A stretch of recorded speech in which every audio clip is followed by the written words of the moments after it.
Assalamualaikum warahmatullahi wabarakatuh. Para pemirsa yang dirahmati Allah, syukur alhamdulillah yang mana kita pada kesempatan kali ini selalu diberi kesehatan dan semoga kenikmatan-kenikmatan tadi bisa mudawamah min hadhihi sa'ah ila yaumil qiyamah. Pemirsa yang dirahmati Allah, marilah kita dengarkan bersama-sama tausiah dari Ustadz Syaiful Karim. Semoga apa yang disampaikan oleh beliau menjadi berkah dan bermanfaat bagi kita semua. Mungkin banyak yang tidak percaya ya kepada saya bahwa sebetulnya ya kita bisa mendapatkan segala hal dalam hidup ini tanpa harus bekerja keras. Kita melakukan pekerjaan biasa saja, tetapi hasilnya luar biasa. Makanya di salah satu episode di YouTube saya, di akun YouTube saya pernah menyampaikan 7 jalan baru yang menakjubkan. Dari 7 jalan baru yang menakjubkan, salah satunya adalah kita bisa mendapatkan banyak dengan upaya sesedikit mungkin. Tetapi bukan berarti ini mencuri, bukan berarti ini licik, bukan. Ini karena kita mengetahui rahasia alam, kita mengetahui rahasia semesta. Makanya sebetulnya ya ada yang namanya kerja keras. Itu kerja keras pasti menggunakan otot, hasilnya pasti pas. Karena otot itu materi. Ada yang namanya kerja cerdas. Kerja cerdas menggunakan otak, itu hasilnya juga paling sedikit lebih besar lah daripada pas. Kenapa? Karena pikiran juga masih dimensi materi. Nah, ada yang disebut dengan kerja ikhlas. Nah, kerja ikhlas itu apa? Kita menemukan personal genius zone. Kita menemukan ya berkah yang ada dalam diri kita. Lalu kita melakukan pekerjaan yang kita suka. Dan apapun yang kita suka, pekerjaan yang kita suka, maka di situ kita akan berkembang. Ketika itu berkembang, maka ya segala berkah akan datang. Segala berkah akan datang para sahabat. Dan ini bukan omong kosong. Coba ya sekarang para sahabat kerja keras, kerja cerdas, dan kemudian ya melakukan pekerjaan yang tidak disukai. Saya kira sulit untuk bisa ikhlas. Karena apa? Potensi diri kita tidak akan berkembang. Kenapa demikian? Karena ketika kita melakukan satu pekerjaan, merasakan pekerjaan sebagai beban, dan kita tidak merasa senang melakukannya, tidak mungkin bisa ikhlas. Jadi ikhlas itu ada kaitan dengan personal genius zone kita. Kita oleh Allah diberi sebetulnya personal genius zone. Artinya kita semua ini jenius ya, secara personal di bidangnya masing-masing. Jadi ikan itu jenius ketika berenang. Tetapi tentu sangat idiot ketika disuruh memanjat. Monyet juga sangat jenius ketika memanjat. Sangat idiot ketika disuruh berenang. Tentu saja, ya ketika tempatnya salah, maka kita juga akan kelihatan menjadi sangat tidak mahir. Karena tempatnya salah. Makanya bagi saya, semua manusia itu ranking 1. Semua manusia itu jenius. Cuman, ya, ada yang belum menemukan di mana dia jeniusnya. Maka tugas kita dalam hidup adalah menjadi diri kita sendiri. Supaya kita bisa menemukan di mana sebetulnya jeniusnya kita. Karena setiap personal itu datang ke dunia, itu direncanakan oleh Allah untuk menjadi kepanjangan tangan Allah, untuk tujuan Allah, ya, dengan tujuan yang berbeda. Karena Allah punya tujuan yang berbeda-beda. Wajah kita aja berbeda.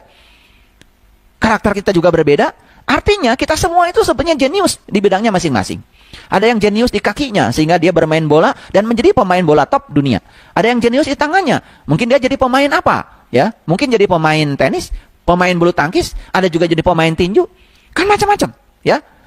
Jadi sebetulnya setiap manusia ini jenius, para sahabat. Cuman banyak yang tidak percaya kalau mereka tujuan. Karena istilah jenius itu selalu dikaitkan dengan intelektualitas. Nah, itu batasan yang diciptakan oleh diri kita sendiri. Yang menciptakan batasan itu adalah manusia. Nah, batasan-batasan itu harus kita dobrak, harus kita buka. Makanya saya sering mengatakan bahwa ya, ketakutan tidak akan pernah melahirkan kebebasan. Sekali lagi, ketakutan tidak pernah melahirkan kebebasan. Dan Tuhan yang Maha Pengasih dan Maha Penyayang itu bukan sumber ketakutan, tapi Tuhan itu adalah sumber kebebasan. Jadi kalau kita menempatkan Tuhan itu sebagai sesuatu yang kita takuti, atau kita menempatkan Tuhan sebagai sesuatu yang menakutkan, like attracts like. Maka Tuhan mengatakan, aku bergantung sangkaan kamu. Jadi kalau Tuhan itu adalah dijadikan sebagai sumber kebebasan, maka kita, ya, ketika kita bertuhan, kita juga menemukan kebebasan. Dan di situ kita akan menemukan keterbatasan. Oke, kita lanjutkan ya. Jadi sering kita menginstall ya kata-kata yang berulang-ulang dan yang negatif. Misalnya, kita tidak punya uang untuk membelinya. Uang itu jahat. Orang kaya pasti tidak jujur karena kita cemburu pada mereka. Menginginkan uang itu tidak baik. Atau menginginkan uang itu tidak spiritual. Atau menginginkan uang itu berlawanan dengan agama misalnya. Ada pandangan yang semacam itu. Itu adalah pandangan-pandangan yang negatif. Apalagi itu sudah menjadi program di alam bawah sadar. Itu harus diubah. Sedangkan Allah sendiri mengatakan di Quran, wa batagi fima atakallahu darul akhirah, wala tansa nasibaka minad dunya. Betul bahwa kita harus mengurusi akhirat kita, tetapi kita jangan sampai melupakan bagian kita di dunia ini. Karena apa? Bukankah dunia ini adalah majra'atul akhirah? Dunia ini adalah instrumen yang bisa mengantarkan kita ke akhirat. Jadi kalau kita di dunianya penuh dengan keberlimpahan, penuh dengan kedamaian, kan bukan hal yang mustahil. Maka kita akan mendapatkan akhir kehidupan yang penuh kedamaian dan berkelimpahan juga. Karena tidak mungkin ya tiba-tiba datang secara instan ya, secara tiba-tiba, karena di alam semesta ini berlaku hukum sebab akibat, ya. Jadi tidak mungkin kita tiba-tiba mendapatkan akibat yang baik kalau sebabnya tidak baik. Tidak mungkin juga kita mendapatkan akibat yang buruk kalau sebabnya baik. Kan tidak mungkin. Karena itu adalah koheren. Sebab baik akan menimbulkan akibat baik, sebab buruk akan menimbulkan akibat yang buruk. Itu kan sudah jelas ya, sudah saya jelaskan berulang-ulang di berbagai episode dari kajian-kajian saya, dan para sahabat pasti sudah banyak yang memahaminya. Misalnya kita punya pandangan yang negatif. Memiliki uang banyak itu berarti kerja keras. Kalau kita punya pandangan, memiliki uang yang banyak itu kerja keras, ya kita pasti akan melakukan kerja keras untuk mendapatkan uang yang banyak. Padahal sebetulnya itu adalah program yang dibangun di pikiran kita sendiri, ya, bukan rahasia alam. Alam tidak seperti itu. Nah, ketika kita ya punya pandangan-pandangan yang semacam itu yang menyebabkan kita merasa tidak nyaman tentang uang. Merasa tidak nyaman tentang uang. Ya, ketika kita masih kanak-kanak, ingat ya, anak-anak itu apa? Anak-anak itu mungkin gagal, ya, ketika dia mendengarkan nasihat orang tua. Tapi dia tidak pernah gagal mencontoh apa yang dilihatnya dari orang tuanya. Sekali lagi, anak itu seperti itu. Makanya pada diri anak itu ada yang namanya cermin saraf, mirror neuron, bahasa psikologinya. Jadi cermin saraf itu apa? Anak itu akan memproyeksikan semua yang dia lihat, yang dia dengar, ya. Mungkin saja anak-anak kita sering gagal mendengar nasihat dari orang tuanya, tetapi anak-anak kita tidak pernah gagal untuk mencontoh apa yang dilakukan oleh orang tuanya.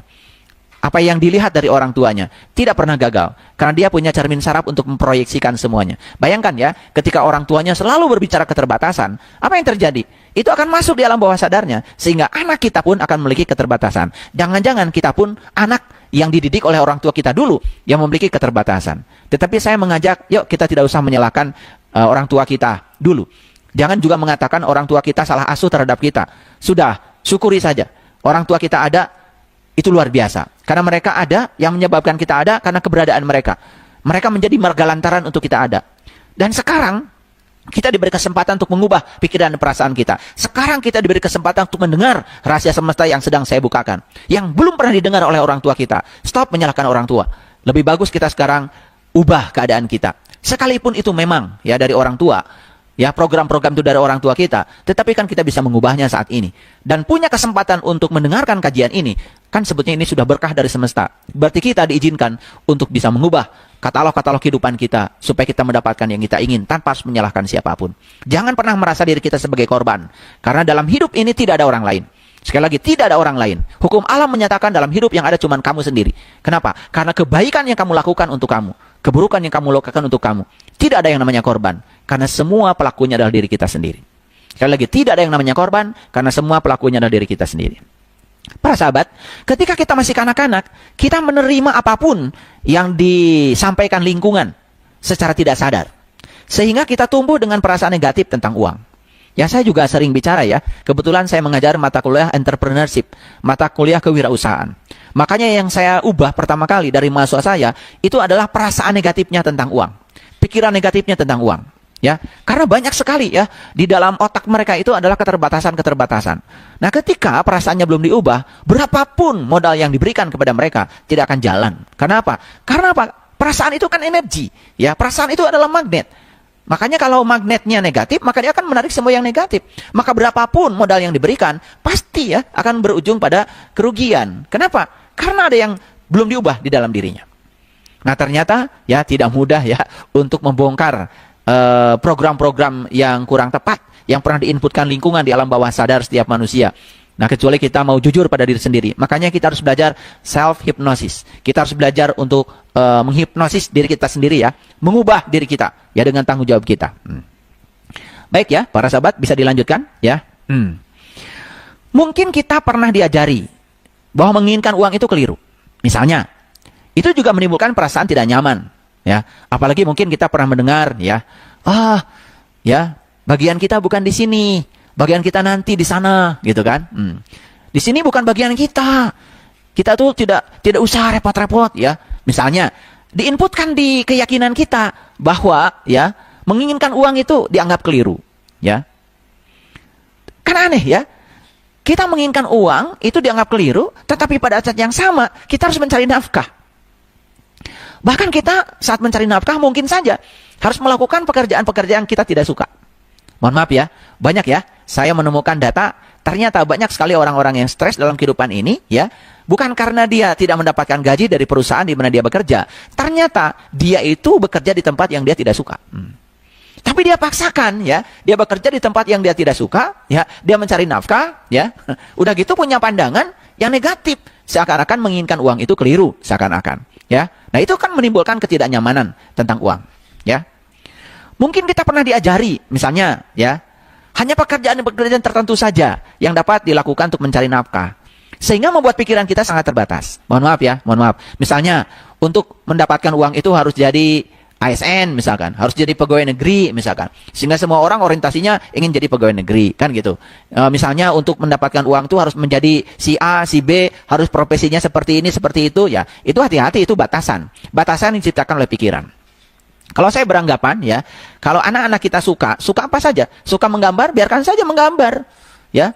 Jangan kemudian seakan-akan, ya, dia harus menjadi si A, si B, dan dia harus melupakan kesenangannya menggambar demi untuk mendapatkan uang. Itu kan batasan yang diciptakan oleh pikiran kita sendiri. Siapa tahu kan, ketika dia senang menggambar, kan suatu saat dia akan menjadi pelukis yang hebat, dan harga lukisannya suatu saat menjadi sangat mahal, kan tidak pernah ada yang tahu.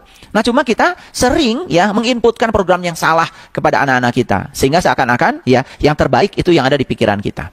Jadi oleh karena itu maka, ya, batasan-batasan tentang pekerjaan-pekerjaan tertentu saja seakan-akan yang bisa menghasilkan uang itu juga harus dibuka, harus dibongkar. Ya, banyak sekali kan sekarang, ya, orang berpikiran bahwa ya harus sekolah, harus kuliah, IPK-nya harus sekian, kamu harus cum laude gitu, harus ini, harus itu. Karena kita percaya seakan-akan untuk menghasilkan uang harus lewat pekerjaan-pekerjaan tertentu. Lupa ya bahwa banyak orang yang mungkin sekolahnya tidak tinggi, tapi dia menjadi pebisnis di pasar dan sukses. Kita lupa bahwa ada orang yang sekolahnya tidak tinggi, tapi dia mengerjakan pekerjaan yang dia suka. Saya menemukan orang-orang yang tidak sekolah tinggi, dia ternyata punya kemampuan membuat ruangan, mendesain interior ruangan dengan bakatnya, sehingga dia punya perusahaan desain interior, bahkan tidak sekolah tinggi, tidak pernah kuliah desain interior. Bisa begitu para sahabat, ya. Dari kecil dia senang sekali menggambar furniture, ya, menggambar kursi, model-model kursi, ya. Tapi karena orang tua menganggap seakan-akan untuk mendapatkan uang itu harus bekerja di perusahaan tertentu, lalu dia, ya, dicegah dari itu. Kesenangannya dicegah. Nanti kamu harus menjadi ini, harus jadi itu. Padahal dia tidak suka. Bagaimana dia bisa berkembang ketika dia mengerjakan pekerjaan yang dia tidak suka? Itu sangat berbahaya. Dan ini sudut pandang ini saya bagikan kepada para sahabat semuanya supaya, ya, kita punya pandangan yang lebih luas lagi. Sehingga kita tidak usah memaksakan, ya, kadang-kadang anak harus berprestasi. Tentu saja prestasi akademik itu bagus, tapi jangan dipaksakan ketika anak memang tidak punya kemampuan akademik yang cukup dan dia itu senangnya misalnya bikin kerajinan, senangnya olahraga, senangnya seni, atau senangnya main gitar, senangnya main piano. Jangan menganggap seakan-akan, wah, kalau kamu bisa main gitar, kamu tidak akan punya gaji. Tidak bisa seperti itu, ya. Jangan dibatasi, ya, seakan-akan hanya pekerjaan tertentu yang layak untuk bisa menghasilkan uang atau nafkah. Nah, jadi saya ingin mengatakan bahwa batasan-batasan itu semua tidak benar. Lingkungan yang menyampaikan semua itu juga tentu saja tidak salah, ya, karena mereka juga mendapatkan input dari lingkungan yang sebelumnya. Ya, mereka itu kan hanya meneruskan apa yang mereka yakini dan rasakan sebagai hal yang benar saja, sebagai hal yang benar, bukan kebenaran. Sehingga hukum tarik-menarik menjadikan itu sebagai kenyataan dalam hidup mereka. Jadi sekarang para sahabat, sadarilah bahwa hidup ini berlangsung dengan cara-cara yang sama, ya, yang sama sekali berbeda. Hidup ini berlangsung dengan cara-cara yang sama sekali berbeda. Jadi artinya setiap orang itu tidak bisa harus sama. Apalagi misalkan di sekolah, ya, setiap guru selalu ingin siswanya mencapai hasil yang sama, pelajaran tertentu. Nggak bisa, ya. Mereka itu beragam kemampuannya, ya, beragam. Jadi kita tidak pernah menemukan anak di kelas pintar semua untuk matematika, pintar semua untuk fisika. Tidak akan pernah menemukan, ya. Dan pasti beragam. Ada yang kelebihannya olahraga, ada yang kelebihannya seni, ada yang kelebihannya pidato, ada yang kelebihannya bikin puisi, ada yang kelebihannya matematika, yes, ada yang kelebihannya fisika, ya. Dan yang salah dari pikiran guru adalah ketika semua siswa harus mencapai hasil yang sama di pelajaran dia. Itu yang keliru. Kita sudah melanggar hukum alam. Ini yang harus disadari oleh kita semua. Makanya tugas guru itu bukan menjadikan siswa menjadi seperti yang dipikiran guru. Tetapi guru menjadi fasilitator untuk menjadikan siswa menjadi dirinya sendiri. Sehingga dia menemukan bakat fitrah otentiknya yang ada di dalam dirinya. Nah, ini yang jarang disadari. Makanya sekolah yang bagus adalah sekolah yang menghargai perbedaan siswanya. Sekolah yang bagus adalah sekolah yang bisa mengembangkan ya bakat dan minat masing-masing individu para muridnya. Bukan mencetak setiap muridnya harus seperti yang dimau oleh sekolah. Nah, ini yang kadang-kadang mohon maaf ya tidak disadari ya. Kebetulan saya sebagai konsultan pendidikan, saya mendalami mendalami dunia pendidikan. Jadi saya ingin menyampaikan pesan ini, semoga kita semua sadar bahwa sebetulnya setiap manusia datang ke dunia ini memang memiliki kemampuan yang beragam. Jadi tidak mungkin mereka harus mencapai kemampuan yang sama di mata pelajaran yang sama, ya, tidak mungkin, ya, tidak mungkin. Dan mereka semua adalah makhluk-makhluk yang sangat unik, ya, unik. Mereka bukan harus menjadi seperti yang dimaui oleh sekolah atau guru, tapi mereka harus menjadi dirinya sendiri. Dan ketika sekolah bisa mencetak para siswa menjadi dirinya sendiri, itu hebat. Ketika keluarga bisa mencetak ya anak-anak yang ada di keluarga itu menjadi dirinya sendiri, itu baru hebat. Itu keluarga yang hebat, ya. Tetapi ketika keluarga memaksakan anaknya harus seperti ini, harus seperti itu, lalu mereka terjebak dalam satu pekerjaan yang tidak dia sukai, maka dia tidak akan berkembang. Dan itu akan menimbulkan kelelahan sepanjang hidupnya, dan dia tidak akan pernah bahagia. Baik para sahabat, perhatikan selanjutnya. Mereka yang kekurangan uang dalam hidupnya, itu diakibatkan lebih banyak mengungkapkan perasaan buruk ketimbang perasaan baik tentang uang. Itu kesimpulannya, ya. Ketika kita menyadari tidak ada yang langka dalam hidup ini, maka seluruh dunia akan menjadi milik kita. Sekali lagi, ketika kita menyadari tidak ada yang langka di dunia ini, maka seluruh dunia akan menjadi milik kita. Jadi ini pesan yang sangat penting bahwa sebetulnya di dunia ini tidak ada yang langka. Tidak ada yang langka, ya. Kelangkaan itu sebetulnya berasal dari pikiran dan perasaan kita sendiri. Yuk kita sekarang kembangkan pikiran dan perasaan kita berkelimpahan, maka sebetulnya tidak ada yang langka di dunia ini. Oleh itu maka ada kata-kata bijak, dunia ini tidak akan cukup buat satu orang yang serakah. Tapi dunia akan cukup buat semua penduduk asal mereka bersyukur. Nah, inilah pentingnya syukur. Makanya di kajian yang sebelumnya saya sudah menyampaikan bahwa syukur itu adalah pelipat ganda semua yang kita cintai. Ya, syukur itu adalah pelipat ganda. Syukur bisa melipat gandakan semua yang kita cintai. Datang bertubi-tubi, berlimpah ke dalam diri kita. Dan itu bisa dibuktikan. Dan itu sangat luar biasa. Ya, saya ingin jujur pada diri saya, ya. Saya tumbuh dengan keyakinan yang negatif tentang uang. Mungkin sebagaimana mayoritas manusia lainnya. Makanya saya menyadari, karena saya tumbuh di lingkungan yang negatif tentang uang, ya, makanya saya mengubah perasaan saya tentang uang. Bukan sekedar uang itu datang dan mencari saya, tetapi uang itu harus selalu bersama saya. Nah, ini kata-kata penting ya. Bukan sekedar uang itu harus datang kepada saya, bukan sekedar uang itu mencari saya, tapi bagaimana uang itu selalu bersama dengan saya. Karena kalau dia cuma datang mencari saya, setelah itu kemudian pergi lagi dan tidak mau bersama dengan saya, tidak mau membersamai saya, berarti kan sebetulnya uang itu tidak mencukupi saya. Cuma datang dan pergi saja. Makanya kata-katanya perhatikan, ya. Ya. Uang itu bukan sekedar harus datang dan mencari kita. Tetapi uang itu harus membersamai kita. Setiap kita punya kebutuhan selalu ada. Nah, bagaimana caranya supaya uang membersamai kita? Sekali lagi, perasaan kita tentang uang harus positif. Perasaan kita tentang uang harus positif. Ya, mereka yang mengalami kebangkrutan tentang uang, sebetulnya karena mereka gagal merasakan kebersamaan bersama uang. Ingat ya, mereka itu sudah sukses, tapi suksesnya itu sekedar menghadirkan uang, dan mereka sudah dicari oleh uang, tapi uang tidak membersamai mereka. Tidak mau uang tinggal terlalu lama pada mereka. Akibatnya apa? Itu yang disebut dengan kebangkrutan. Jadi sebetulnya mengalami kebangkrutan tentang uang karena mereka gagal merasakan kebersamaan bersama uang. Jadi merasakan kebersamaan itu hanya bisa terjadi kalau kita punya perasaan positif tentang uang. Uang akan bersama dengan saya. Setiap saya punya kebutuhan, saya pasti ada uangnya. Nah, rasa kebersamaan itu harus dipupuk. Dan kalau rasa itu tidak besar, maka kita hanya akan dikunjungi uang Sebentar datang, sebentar tidak ada. Nah, nanti saya tunjukkan ya. Bagaimana respon kita ketika kita mendapatkan uang. Bagaimana respon kita ketika kita mendapatkan gaji misalnya. Ya, kita akan tunjukkan ya contoh yang nyatanya. Jadi merasa tidak nyaman tentang uang, itu sama dengan menolak uang. Ketika merasa tidak nyaman tentang uang, maka uang tidak akan membersamai kita dalam jangka panjang. Sama saja ya. Sama saja. Saya sekarang sedang bersama tim IT. Nah, kalau tim IT ini tidak merasa nyaman dengan saya, pasti ya tim IT ini tidak mungkin bisa membersamai saya dalam jangka yang panjang.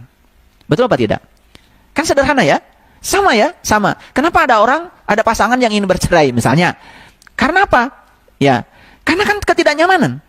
Ketika merasa tidak nyaman tentang apa saja, maka ya itu tidak akan pernah membersamai kita dalam jangka yang panjang. Sama ya, ketika kita tidak merasa nyaman tentang uang, maka uang juga tidak akan membersamai kita dalam jangka yang panjang.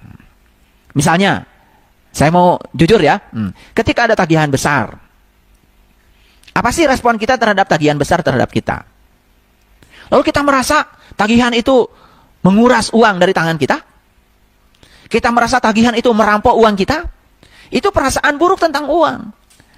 Tapi kalau kita ketika mendapatkan tagihan itu, ya sebesar apapun, perasaan kita tetap baik terhadap tagihan itu. Oh, ini kan sebetulnya pelayanan yang diberikan oleh perusahaan yang menagih ini jauh lebih hebat daripada uang yang harus saya keluarkan. Ada perasaan positif yang itu saja, itu sudah bagus. Daripada kita merasa seakan-akan kerampokan. Nah, ketika merasa kerampokan, itu sudah punya perasaan buruk tentang uang. Dan uang menjadi sangat sulit untuk melunasi tagihan besar itu. Jangan yang besar, yang kecil pun mungkin tidak terjadi. Ada sahabat kita yang mempraktekkan rahasia alam ini. Ya, dia juga bukan seorang pekerja yang hebat. Dia hanya sehari-hari, dia bekerja sebagai, Gojek. Pekerjaannya Gojek. Ini nyata dilaporkan pada saya. Nah, dulu ketika dia belum mengubah perasaannya tentang uang, ketika dapat tagihan 100.000 saja listrik, dia merasa kesulitan untuk membayarnya. Dan dia kemudian memberanikan diri untuk mengambil cicilan. Yang cicilannya itu 500.000 sebulan. Dan ketika perasaan tentang uangnya itu sudah sangat positif, ternyata dia merasa bahkan tidak merasa sedang menyicil. Karena dia punya perasaan yang positif. Dan ketika dia membayar, dia merasakan rasa syukur yang dalam. Bagaimana kendaraan yang saya pakai ini tercipta? Berapa ribu banyak orang yang menciptakan kendaraan ini? Siapa yang menemukan ban? Siapa yang menemukan mesin? Siapa yang menemukan listriknya? Siapa yang menemukan pembangkit listrik pada kendaraan kita? Kan untuk terjadinya loncatan bunga api listrik saja, itu perlu 13.000 volt loh. Berarti harus ada transformator yang bisa meng-up ya voltase aki yang 12 volt menjadi 13.000 volt. Nah, ketika dia melihat ya hal positif ya dari kendaraannya dan dia merasa yang dia keluarkan itu tidak sebanding dengan pengorbanan orang-orang yang telah menghadirkan sepeda motor itu, perasaan dia terhadap cicilannya juga positif. Ternyata dia mengatakan kepada saya, kok saya tidak merasa mencicil. Nah, ini adalah bukti-bukti nyata para sahabat ya yang menyatakan bahwa sebetulnya hidup itu harusnya menakjubkan kalau kita tahu rahasianya. Makanya sudah sampai di episode yang ke-9 ini sebenarnya sudah sangat banyak sebetulnya rahasia alam yang sudah saya bukakan. Baik ya. Apapun kondisi keuangan yang tengah kita hadapi saat ini, apapun kondisi keuangan usaha kita saat ini, jaga selalu. Itu tadi uraian dari Ustadz Saiful Karim. Semoga apa yang disampaikan tadi bisa menjadikan tambahan pengetahuan bagi kita. Yang akhirnya apa yang kita lakukan utamanya dalam masalah ibadah kita menjadi sempurna. Demikian dari kami, kurang lebihnya mohon maaf. Wassalamualaikum warahmatullahi wabarakatuh.